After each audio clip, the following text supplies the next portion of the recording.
Okay, so I will repeat Kazhdan-Lusztig setup, and we will explain how to finish computation. So we have Kazhdan-Lusztig setup. So we have G is some reductive group of over C. Consider Borel subgroup, consider flag variety, consider nilpotent group, and N acts on X, and give certification X is union of orbits XW. And we are interested, we consider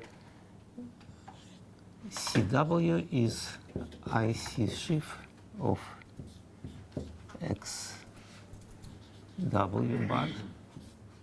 So you can see the closure of this orbit. Orbit is not singular, it's isomorphic to affine space, but its closure has some singularities. We consider IC sheaf of this. So usually, notation is slightly ambiguous. IC sheaf usually is sheaf which is constant, which is just or trivial sheaf on XW. So, but I will use perverse notation. So it's IC sheaf on XW. It will be constant shifted by dimension. And we would like to understand the structure of this shift, namely, if I have point Y in closure of XW, I would like to take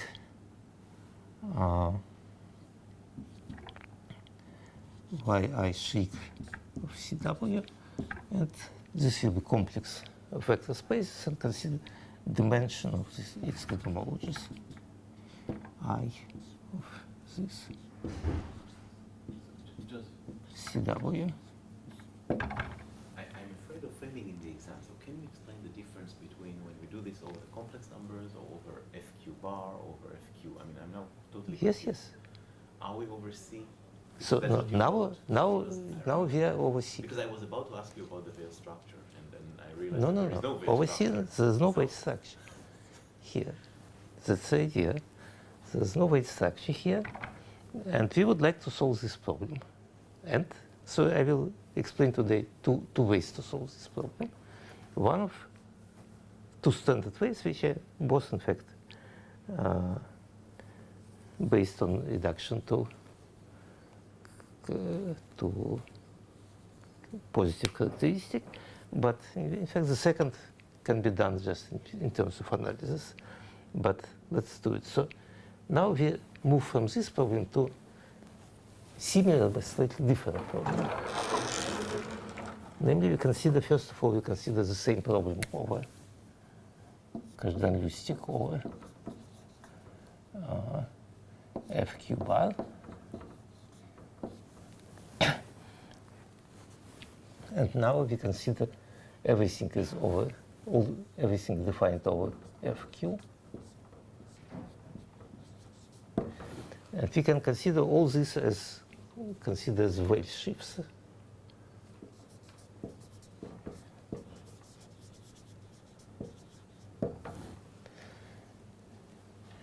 And now we do a trick instead of the idea that it's very difficult to study. In general, it's difficult to study cohomologies separately because they're not very stable. It's much more easier to study earlier characteristic. So instead of this trick, we consider earlier characteristic, which means in this case we consider derived category of we consider Weyl shifts. In fact, we consider Tate, half Tate shifts. Half Tate will come later. Consider derived category, and we consider GTZ group of this category. And we are interested in, since we would like to get numerical invariance, we will be interested only in studying this. So this is now, let me explain, this is complicated object, this is a category with some structure. Complicated object is category with some structure. This is much simple object because this is just abelian group, also with some structures, but it's something much more manageable. And we would like now to do the following. We would like to study this category and study elements CW as elements of this category. And this problem, last time I explained that this problem is possible to solve in the following way. We establish that, first of all, that, so we consider here half-tate. So first we can consider that category group of category of half-tate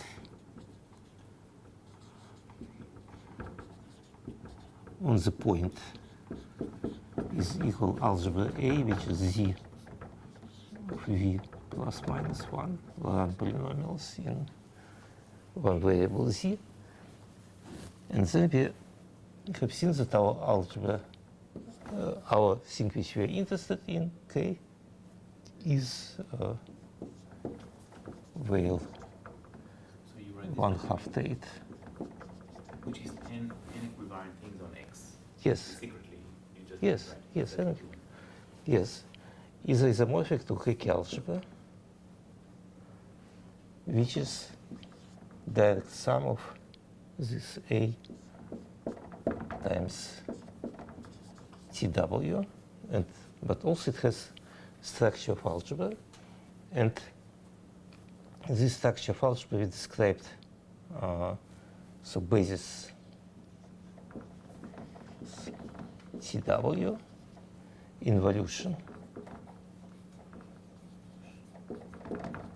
D, which comes from with the duality on our category, and we described, after this we described elements CW as unique collection of elements with the following properties. So CW are defined by properties. So some collection of properties. So main is DCW, that's the SL tool. And second is that CW is equal TW plus some error term, where weight of CW is 0,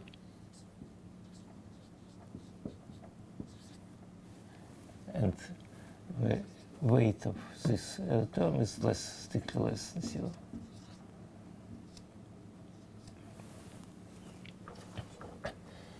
And also this term is equal some P, some AW, Y, TY over Y less than W. Okay, and then we said that this is solution of the following problem. So we described, I claim that we described this element CW as elements in this Grothendieck group. This is implicit description because it's just like I'm claiming that this is unique solution of some combinatorial problem. Now, how to actually compute these polynomials, this is a different story which I discussed last time, and it's somehow not very interesting. So once more, what we did, we made computation in the following. We computed this in the following way, that we reduced this geometric problem to some combinatorial problem.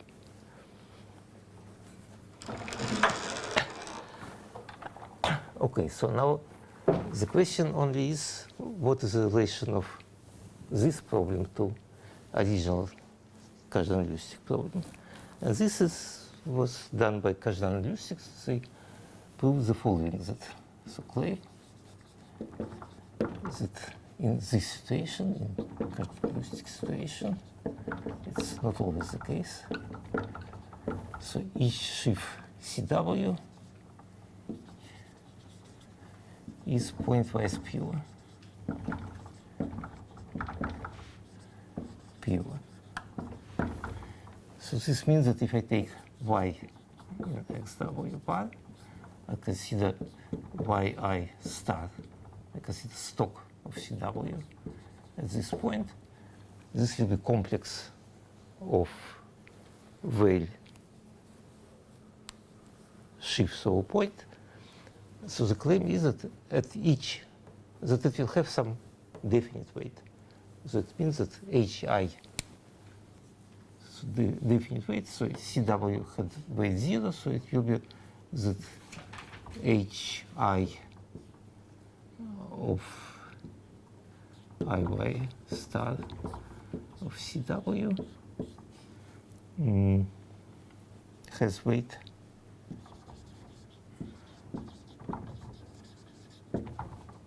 I.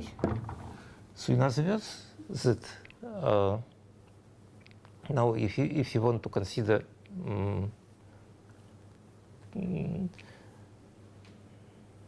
so if you pass to GTD group, so what you do in GTD group, you should take some. We're now back to the complex case. This blackboard is over the complex numbers. This is no why. No, has weight. If it is weight, then it's definitely not. That's what I'm because you said Yes. that they proved something. So since they defined this, how did they? No. First of all, you switch from complex case to FQ bar. There's no difference. Then you would like to compute dimensions and cohomologies. So this is, you say that this is difficult to do. Instead of this, you consider elements in GTD group. So it means that you consider alternating sum of cohomologies, but you consider not in this category. You consider different problem. You consider larger category of Weyl shifts. So first you reduce to FQ bar and just usual shifts. But then you consider shifts with additional structure. And try to solve the same problem. Now, instead of solving this problem, you consider, you everywhere take Euler characteristic. So, but the claim is that when you consider this shift and take Euler characteristics, then you can reconstruct the structure of this shift, the dimensions of cohomologies. This shift is just dimension of vector spaces, collection of vector spaces over K together with action of Frobenius. And then you consider alternating sum of this. It seems that you lose information if you go to it, but you don't lose information because at every hi you have different eigenvalues of Frobenius. So as a result, you can reconstruct dimensions of these cohomologies by just looking at coefficients. So the claim is that the elements, this element, if you consider I star and CW, is equal in GTD group. So in GTD group will be equal to sum minus 1 to the I Wi times dimension hi this iy star. So hence, if you know this element in the GTD group, then you know all coefficients, and these coefficients give you dimensions of hi. So you can reconstruct this thing. Okay, so this property doesn't always hold.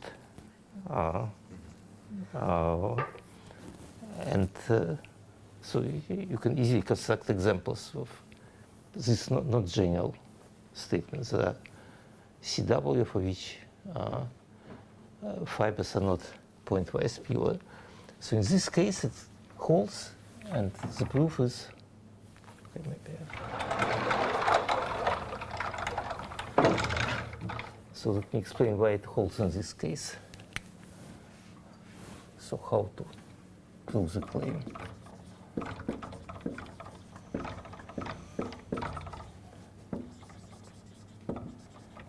So the claim follows because in this case, locally, every link of any orbit has conical structure. So let me describe precisely. So I will formulate the following proposition.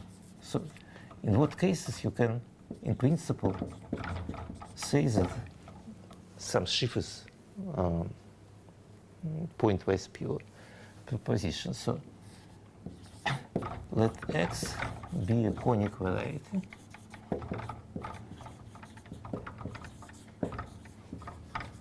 over Y with vertex X naught. So this means that you have some variety X and point X naught, and when you consider X minus X naught, then this will be a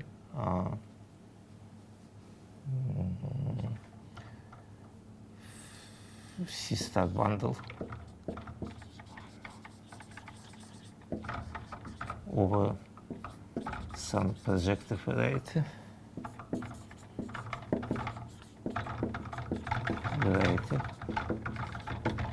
Y.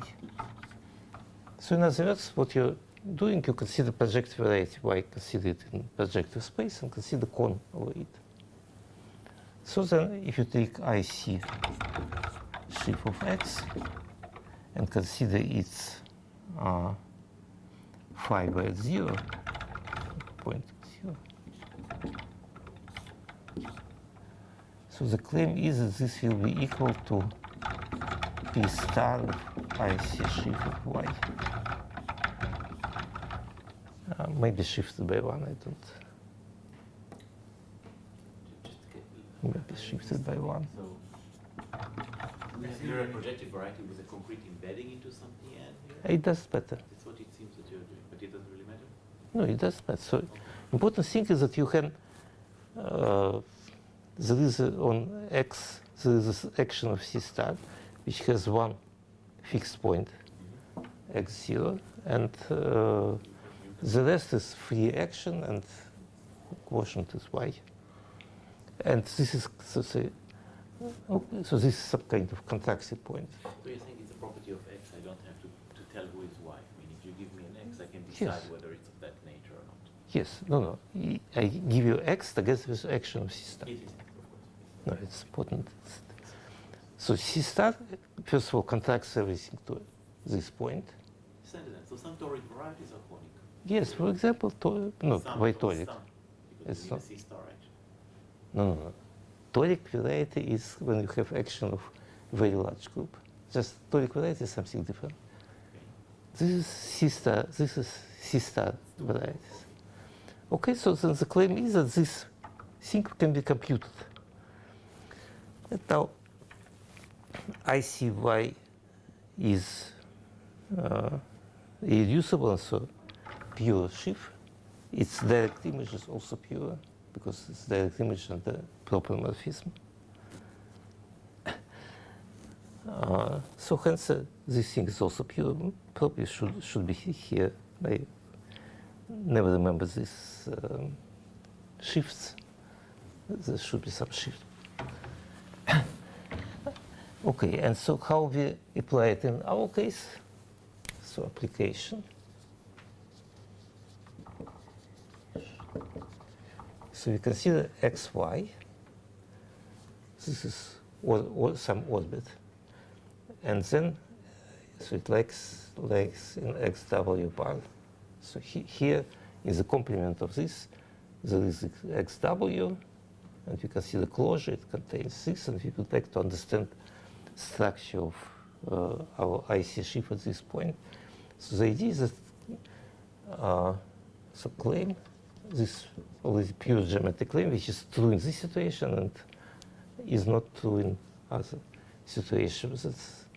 So there exists a transversal section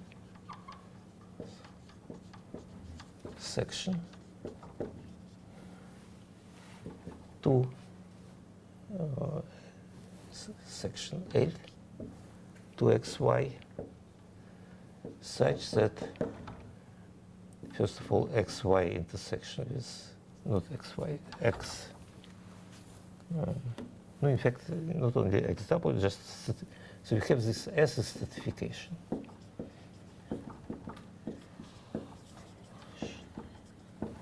Such that x intersection with this transversal will be a stratification, a conic stratification of L.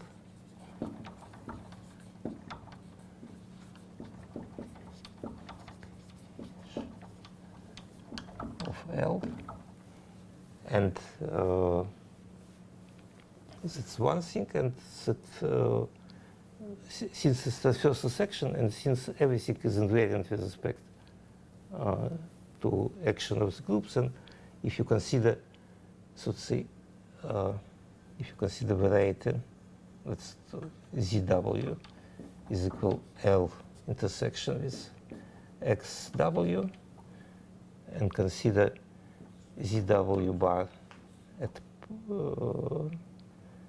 its closure, then its fiber, and consider IC shift of this is related to IC shift of is IC shift of XW bar restricted to L. No, it's quite clear that the whole thing is, in fact, fibration over. You can consider the whole thing as a fibration over xy with fiber L. Just the whole space you can consider so locally near this point you can consider x identified with fibration over xy with fiber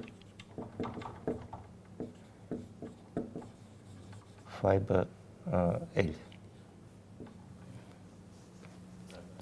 So hence you can reduce computation of so we are interested, we want to take IC shift of XW, which is supported on XW bar, restricted to XY, and look at its fibers. So this can be reduced to this corresponding problem on L. And when you use it to L, you'll get just exactly into this situation. Okay, so this is specific property which holds in this case, which later we'll see it holds also for toric varieties case, which we'll discuss. But there are some interesting cases which this doesn't hold.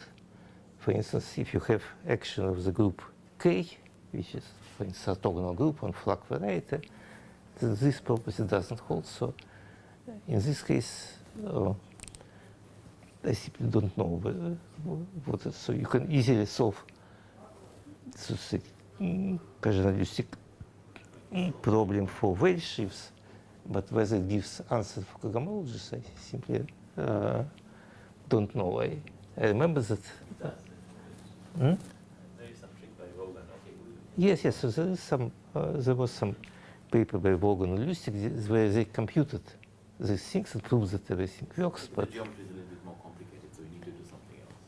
Okay. Current one. Yes. So this is one thing, and another thing which I want to discuss is another proof of this computation of cardinalistic problem, which is based on purity theorem.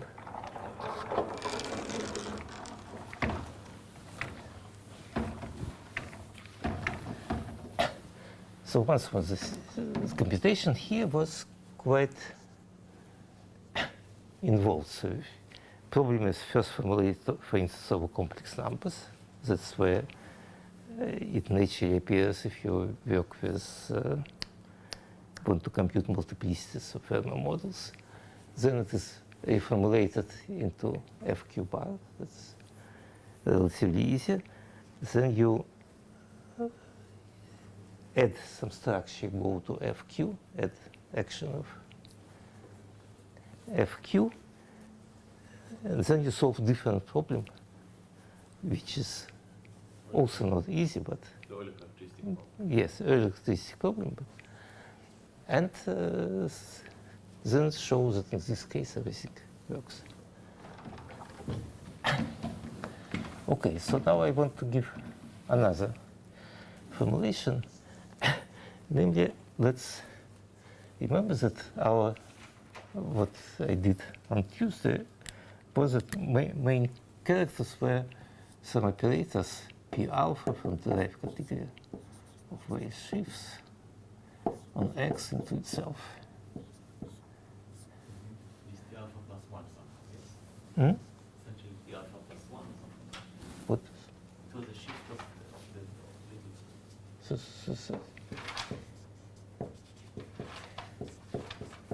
namely, the operation was the following. We had X, which is G mod P, and we considered its fibration pi into G mod P alpha, where P alpha is parabolic subgroup which is slightly larger than B by root alpha. And so this fibration is fiber P1, and then our operation P alpha was just P. You first consider P star, which is the same as P shake, so we can, and then consider P shake star. So we push it here and then lift it here, but lift it in some. We don't know to lift by star or by shake, so we lift by something intermediate. Preserve perversity. The important thing is that it first, no, it doesn't preserve perversity, but preserves weight. Both these operations preserve weight. Perversity is slightly more complicated. It's not, so this operation preserves perversity, but this operation doesn't preserve perversity because direct image of perverse may be some complicated. We'll just see it in a moment. But what's important is they both preserve weights. And okay, but we want to go to complex numbers. For us, important things that they, if you map semi-simple complex, semi-simple complex, where semi-simple complex is complex which is just direct sum, isomorphic to direct sum of shifts of irreducible perverse shifts. So they, these functors preserve this category. Okay, so then we can try to use this, and let's consider instead of our derived category, let's consider this category S, category of semi-simple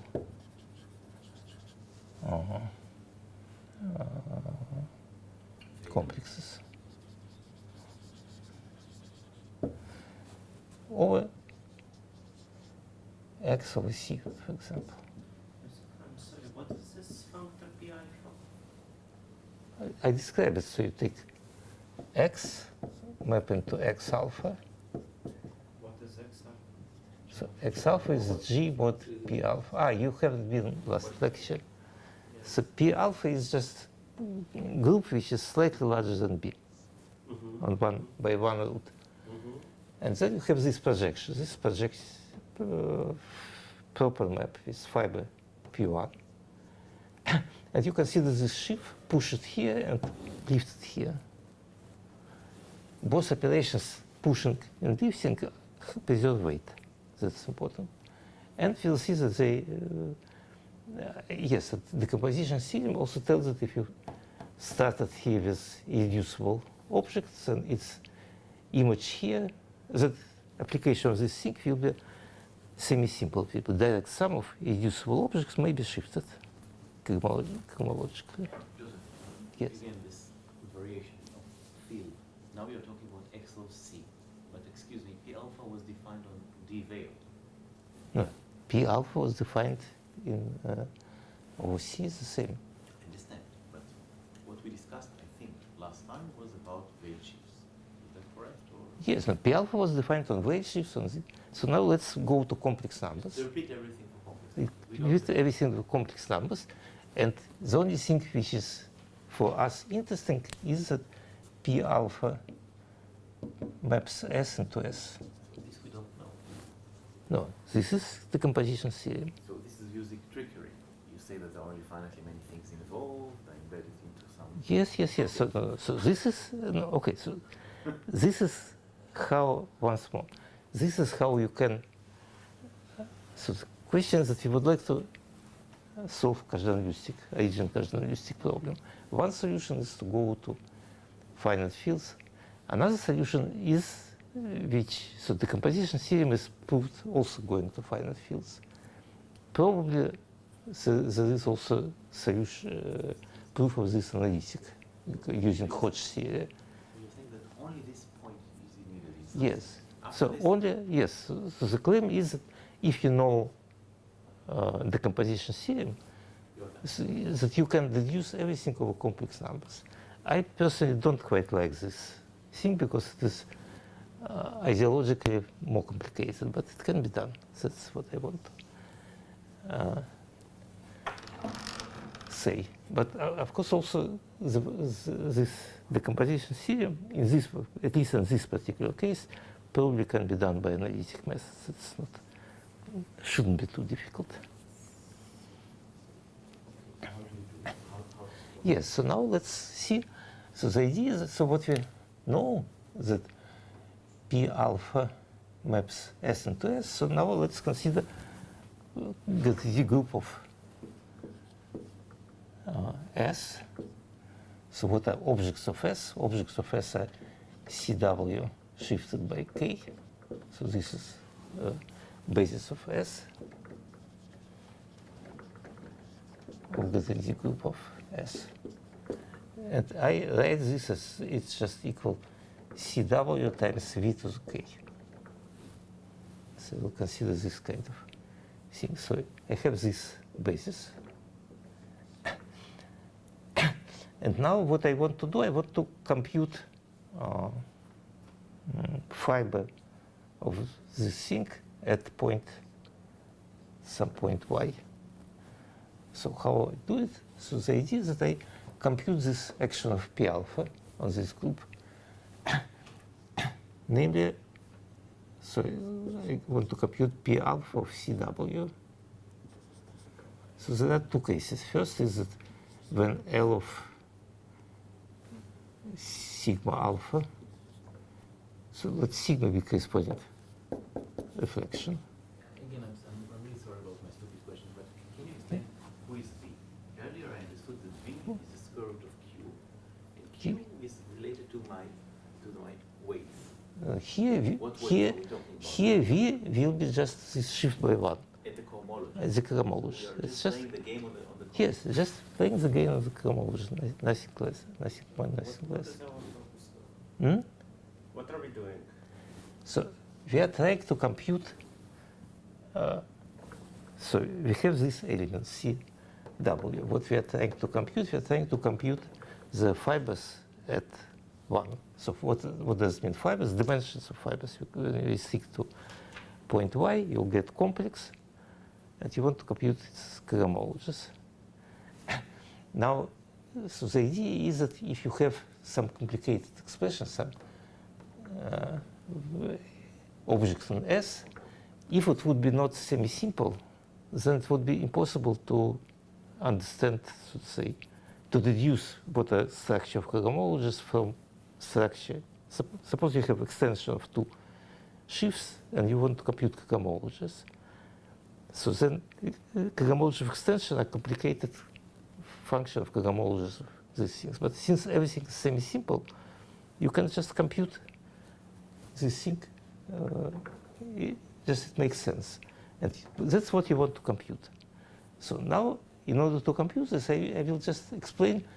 So the next idea is that when you compute P alpha, then it's usually pretty easy to relate fiber of P alpha at every point to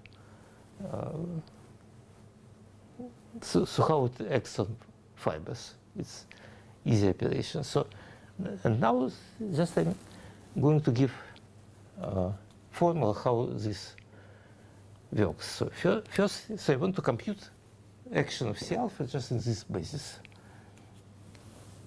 of this operation. So it's commutes with multiplication by V, so it's enough to compute P alpha of CW. So the claim, so consider two cases. First, L of sigma W is less than L of W. So then consider this morphism X into X sigma or X alpha. Then this condition exactly means that our XW is in fact contains so the claim is that if you consider, in this case, if you consider image just of cell XW mapped here and consider its pre-image here, you'll get again XW bar. So it essentially contains all the fibers. So, but this means that I see W is the following. I just take some IC sheaf here and just lift it here. So I take this sheaf, I lifted it here, then I push it down and lift it again. So it's enough to compute, just you take some IC sheaf C on X sigma, and then compute pi star sheik of C, and then pi star of C. So you take some sheaf, you lift it and push it. But this is fibration with fiber P1. So what you have done, you just add to it cohomology of P1. So cohomology of P1, it is V plus V minus 1. It's in dimensions 1 and minus 1. So the claim is that this will be equal, in this case, it will be equal V plus V minus 1 times CW.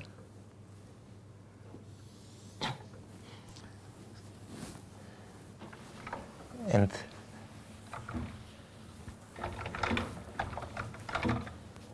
next case, when length of sigma W is equal, so here is this equal minus 1, or this equal to length of W plus 1. So then the claim is that in this case it will be, you will have actual morphism of degree 1. So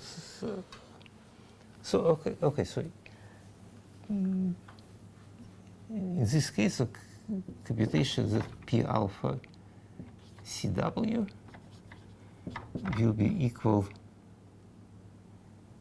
to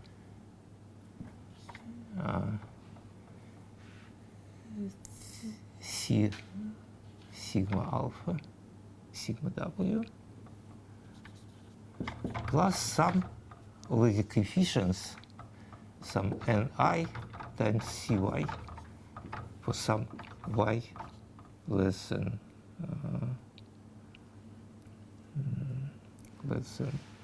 W.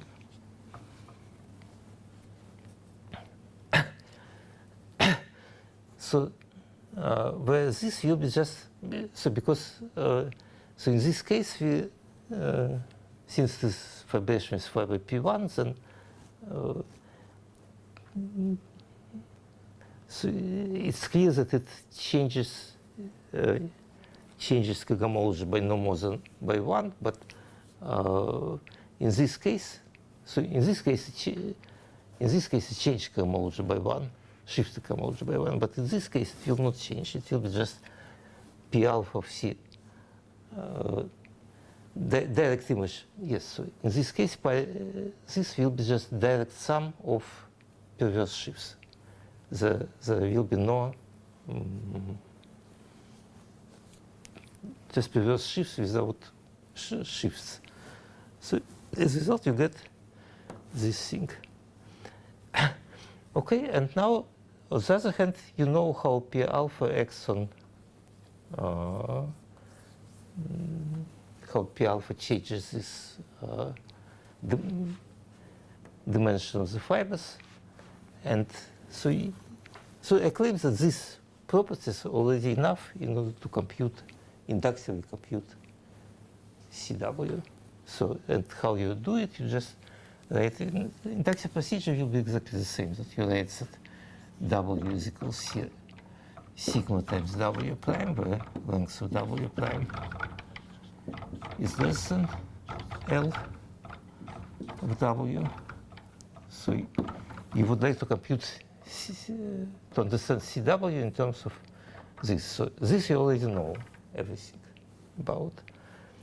Then you write that, so then you apply this operation.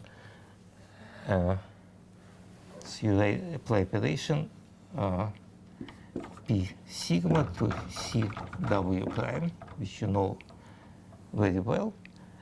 And you know that this is equal to CW plus sum with unknown coefficients and y C y. And then what you do, for this thing, you can actually compute all the fibers. And then you see that in these fibers, so say, most of them will have,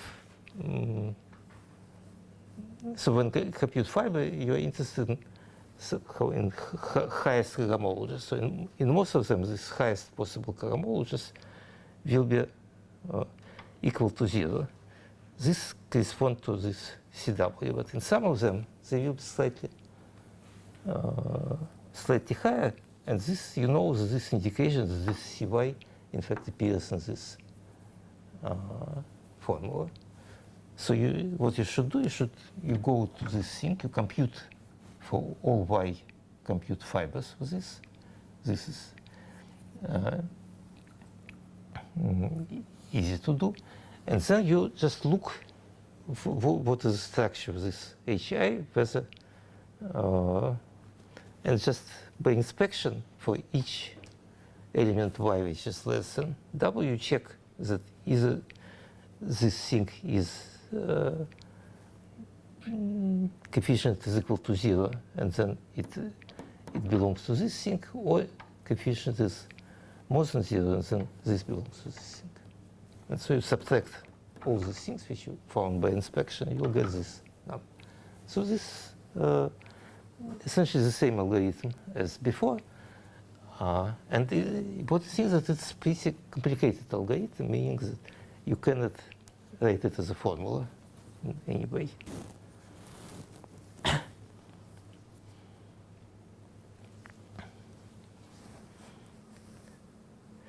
Okay, so that's essentially all I wanted to say. So since I don't quite like this way, I haven't looked at this. Many years ago I have looked, but then I haven't looked at, so say, just write this down explicitly. So it looks What? very similar to what you did last time. So I don't. Yes. I mean, there is an interplay between the weight and the degree in the cohomology. I don't see formally what is the relation, but it seems Yes, that it there is. This kind of purity, because somehow it turns out that a priori we know that this, not a priori, that these fibers are pure, that pointwise pure, and then to compute weight in cohomology, so compute weight with respect to Tate weight structure is the same thing. So, okay, so it gives exactly the same algorithm, just on the nose, and so on. But the only advantage of this method is that here you can just take a black box that P alpha is semi-simple into semi-simple, so decomposition theorem, and all the other things you can deduce from this. You don't need anything except decomposition theorem, so you can ignore weight shifts and all these things, so everything can be hidden inside this box, inside this box. Okay, and so what I will try to do next time to write corresponding things for toric varieties, but for this I will need equivariant derived category. So far we haven't discussed it. Okay.